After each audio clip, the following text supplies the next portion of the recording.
Thank you, Mauricio, for that excellent message on Tavo. This week I experienced two of the things that you wrote about. I love how the Torah speaks to us for our lives. And not only are you suffering in your country with the welfare mentality, but also in our country, especially with this latest prime minister who wants to bring in, it started with his father many years ago, bringing socialism into this country, where our children then start to think that everything is owed to them. They don't have to work hard for things. They have what's called a welfare mentality. And it's so destructive, because then they don't think they have to work for anything. They're entitled to receive everything. Even now, the last thing, I'm enjoying it because as an elderly person, they brought in social medicine for the dentist, which is great.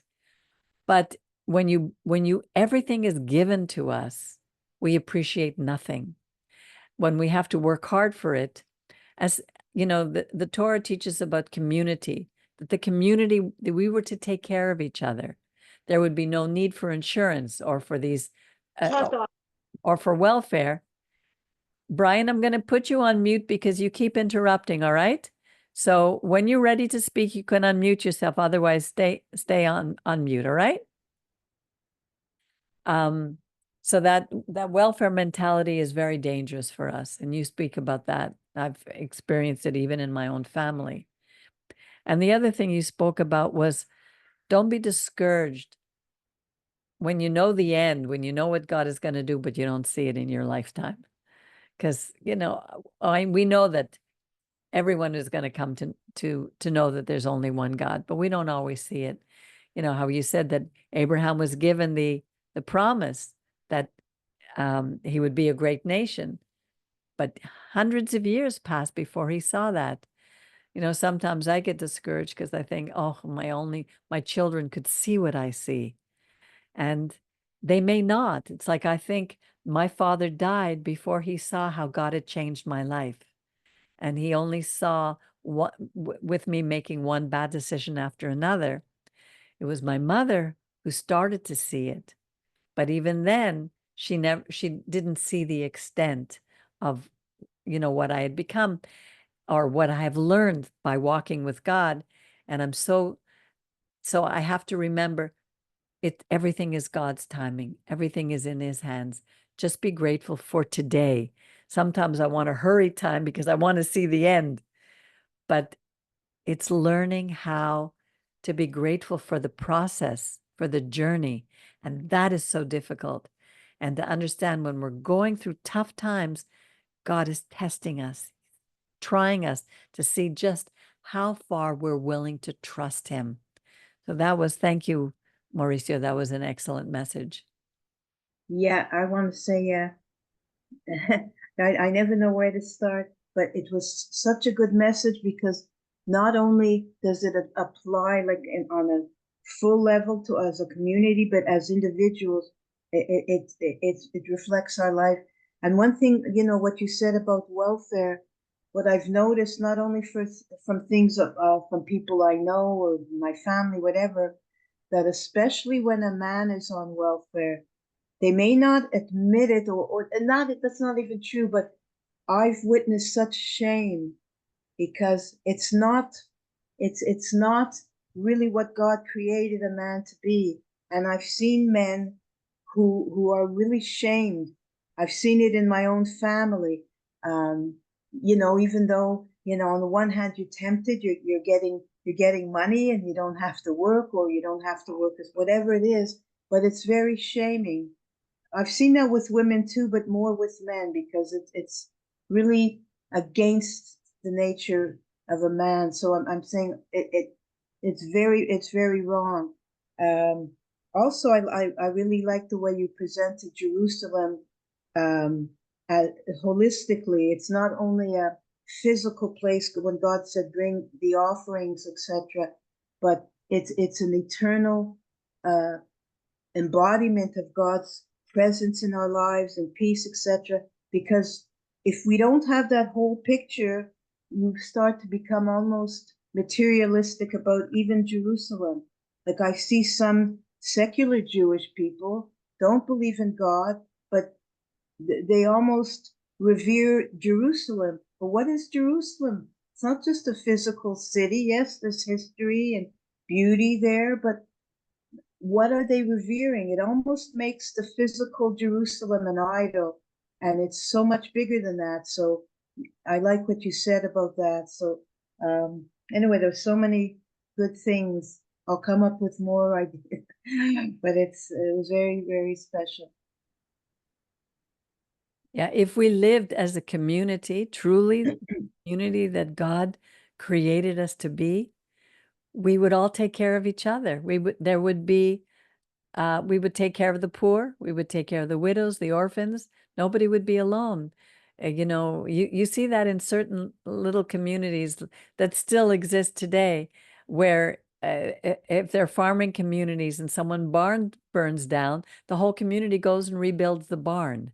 So it's like the idea is to always take care of each other. It always gets down to the same thing. We can say, it's so we should, and we should, and we should. And you're right. But the bottom line is without God, the shoulds don't mean a thing. It starts with our own heart. If you're not walking with God, everything that comes out of that is a life that's without God.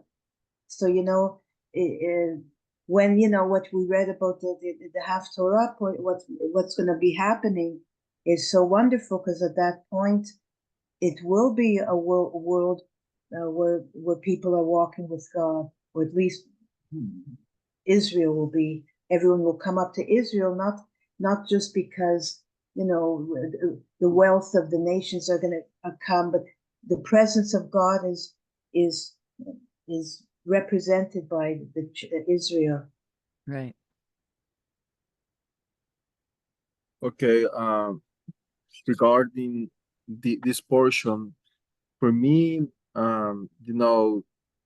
during this day, I have been a little bit, like, how do you say that? Russian mountain, in my emotions because of my dad, right?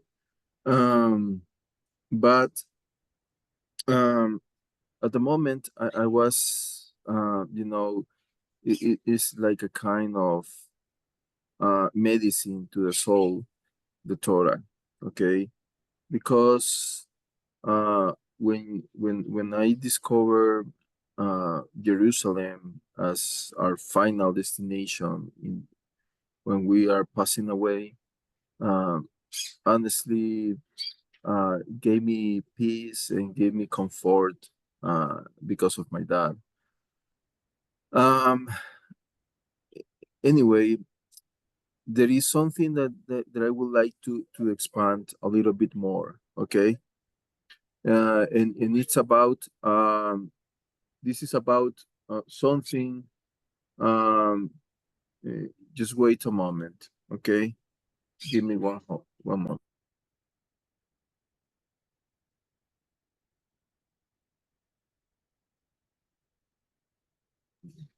Sorry. And this is about the portion of Joshua chapter 10, okay? Because it's the first time that appears the name of Jerusalem in the whole Bible as Jerusalem, as we read and we know today, okay? It made me think about how we can be deceived by super names, okay? Because at the beginning in Genesis chapter 14, it says that Abraham went to Melchizedek in the city of Salem, okay? According to Isaiah, he went to learn Torah, okay? Torah, I mean, in not such as we know today, but the principles of the values of the eternal, okay? But um, but now in that time, something changed, okay, and become from Jerusalem, that also in some other languages, okay, like Ugaritic or another Semitic languages, also refers to gods, okay,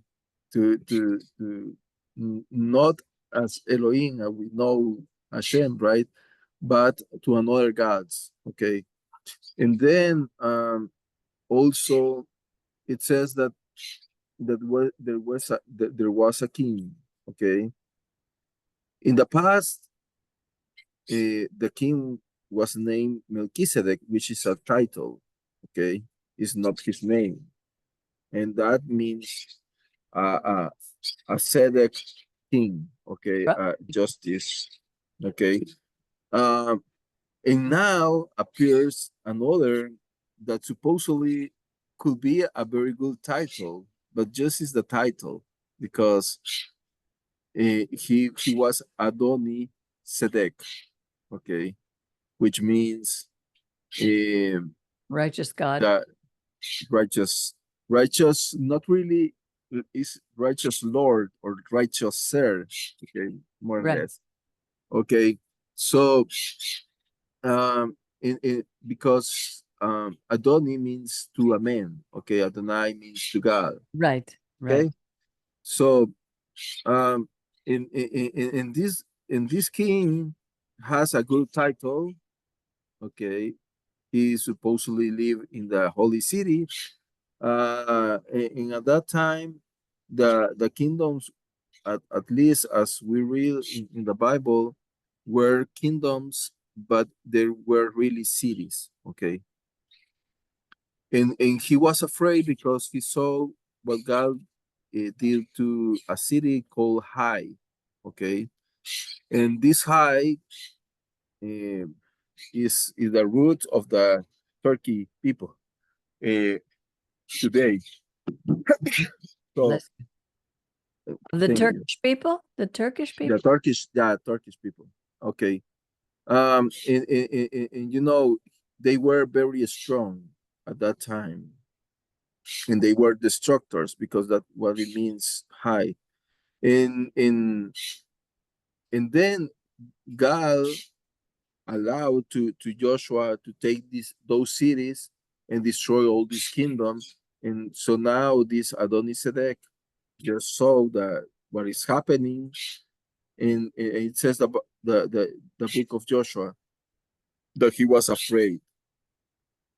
So his behavior was because he was afraid um of what he's heard and what he saw. Um, in according to his name, okay, one person, a leader who is a tzedek, what should have to do? Go and look for peace, okay. But instead of that, he called another 5 kings to fight against Joshua. And he decided to go to Gabaon because that place they made an alliance with Israel. Okay. Uh in Gabaon, the 5 kings came. One of these was Adonisedek, and they were fighting. Okay. And then Joshua look at the day, and at that time they didn't have special Googles and special light, okay. And the point is that it is not that kind of war that you need to say, oh, tomorrow we will continue, okay. uh, that war was that kind of war that needs to be end today, okay.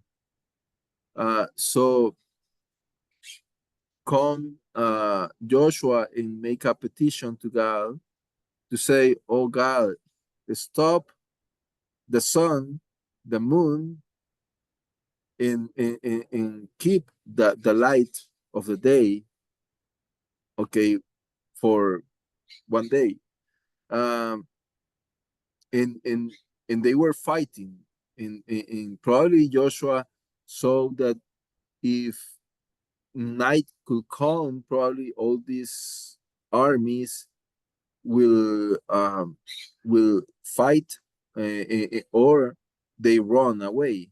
So probably he saw the opportunity that that if he didn't took that opportunity, those nations uh, will reestablish again and will be a headache for Israel. So something happened that already NASA confirmed that there is, when they make all the clock of the chronology of the existence of the earth, there is one day that is lost. Okay, so and that is what happened with Joshua. Okay, and it's not an ordinary miracle. Okay, that he didn't ask to God, oh God, fight for us and destroy all these men. No, he asked something that I never asked to God, probably. Hey, stop the sun, just let me finish all this. So he knew his work, okay. He knew his position, he knew what he had to do, and he only um, asked to God to give a help, okay. And then this king was destroyed with the 5 men, and it's extraordinary what what the Bible says, that he was the only man that God allowed to do something like that. Okay. Um, in I don't know, people start to talk about faith and things like that, but it's not about faith really. Uh, he asked something to God, just let me do your work, but give me a little of help. But what is the point? Okay, for me, sometimes it's very easy to be deceived by some titles. Okay. And there are many people who present before you as a good person, or I am this rabbi, I am this pastor, I am this whatever title you want to give. Okay. And I am a tzedek. Okay. But God is look an enemy in that person. Look at what? I'm sorry. God is looking an enemy in that person because he wants to destroy you. Okay. Right. Yeah. He can come, oh, for example, I am Santa Claus, okay, but he only wants your money. Okay. So that's is something to give you an example and easy to understand. So when I look at that, um, it came to my mind that really God has given us an spirit of wisdom, okay, and a spirit not to be an spy or doubt about anybody, but when you feel something against a person, hear the voice of the Lord, okay. It probably is not good to have some relations in your life because those relations could destroy you. Okay. Is like What if something I read is, what if they're in your family? yeah, yeah, no, and Yeah. that is true What do you do? because Yeah. in Spanish we say el que anda entre la miel algo se le pega. Entonces, so that means that if you are very close to the honey, there is something will stick. Sting you. Oh, Yeah, stick to you. Stick to you. stick Yeah. you. Yeah. and that's because you know, if you gather with persons, for example, who are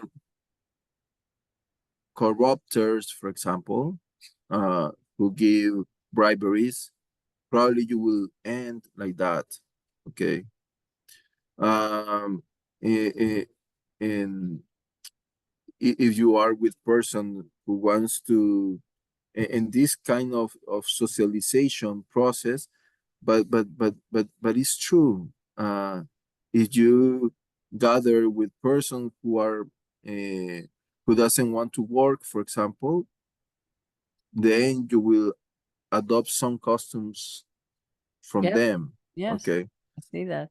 So and for me was like you know, be careful, Mauricio, when people come near to you just presenting with a very good title, and watch out better with the eyes as Joshua saw those people. Okay. And so and that is something interesting. And this is how Jerusalem became Israelite. Okay. But that miracle, but that war, uh, and that's how they conquer Jerusalem. Now people is fighting for a Jerusalem, and Jerusalem is more than just buildings and land, and you know, the meaning is deeper. Um, and probably for that reason, it says that at the end, all the nations will gather at Jerusalem to worship God. Mhm. I'm not sure if it's really Jerusalem as we know today, or is a place where the physical and spiritual come together again. Mhm. Okay, Yeah, because it says and is a Benu, renewed. yeah, renewed. Yeah, Yerushalayim Benuyah, the new renewed Jerusalem. Yeah, we don't know what yeah. that. Yeah, But how it will be, I'm not sure. But because only God knows. right. But Yeah, but but but the meaning is because you know the people, especially in Christianity, they start to worship Jerusalem. yeah, Okay, yeah. Or Israel, or the Jewish or people. Israel. Yeah, Yeah, it yeah, it is the temple. Yeah, but you know, it's beyond that. of course. I- So so that is some of the ideas that I want to expand. Yeah, Okay. yeah. Beautiful. I don't know if there's anybody else who has anything to say, but there's certainly a lot to discuss and to think about. Um, you know, we go through these struggles in our life, and but that whole idea, if it's somebody close to you. Yes, Brian. They weren't on Kitavu. Sorry? The people down here, they weren't on Kitavu. What were they on? There wasn't Kitavu. They were only on the ones that just for Jews, just for Jews. Never mind the Gentiles, just for Jews. Yeah. So what did you say? Didn't say nothing. You didn't say anything? Yeah, I know it makes it difficult. That's what we're talking about. The problem is that when our people say that the Torah is just for us, they're missing a lot. They're missing everything, because we were given the Torah to be a light to the nations, to bring it to the nations. As long as we keep having this attitude, we are going to suffer. It's God wants us to wake up. He wants us to be humbled. You can't serve God unless you're humbled. And you have to go through these experiences in your life of trials and testing, and they make us stronger. Um, you know, this week I was um I learned something new, and I was very excited about it because I work with iMovie, and I needed to take a portion out, just like I'm gonna have to do probably this week, Brian, because you interrupted the message with the noise there. So I'm gonna have to go in, but I learned how to do it, so I was so excited. Now, most women my age do not want to learn anything new technologically. They're afraid. So they put a block before them and they don't go forward. But I thank God that God gave me this curiosity to continue learning. Every day we need to learn. And it occurred to me this week. I said, you know, learning means that you're going to delve into an area that's new, that you haven't looked at before. Otherwise, you're not learning. You're only repeating what you did in the past. So we're never to be afraid of learning. And we've learned so much from Torah, and there's so much more that we could say. But the most important thing is for us not to be discouraged, when we don't know something or when we think we can't do something, to always know that we can get the help. We can learn to do something new. We're not, yes, Brian. And I learned with the tablet, I can't put an app on the tablet. I have to go through a Google, get it on the tablet. Exactly. Well, you learned that. You see, it's never too late to learn. I'm very proud of you. That's very good. Mildred is learning something new. Mildred, at 96 years old, was just moved into another residence. It's hard to imagine having to all of a sudden pick up, go to a whole new place, all new people, but she's learning. And I looked at the schedule of events that she had for the month, and one of it was exercising. And I said to her, Mildred, this would be very good for you to do. And she says, well, I don't know. But then she went and she was so excited. So it's never too late to learn. I'm learning every day when I read the Torah. I learn something new, like listening to you now, Mauricio, speaking about Joshua. Sometimes we get so involved in the Torah that we forget to read some of the other books. We have a huge selection of books that we can read. We don't have to go to the library. We could read them right in our Tanakh.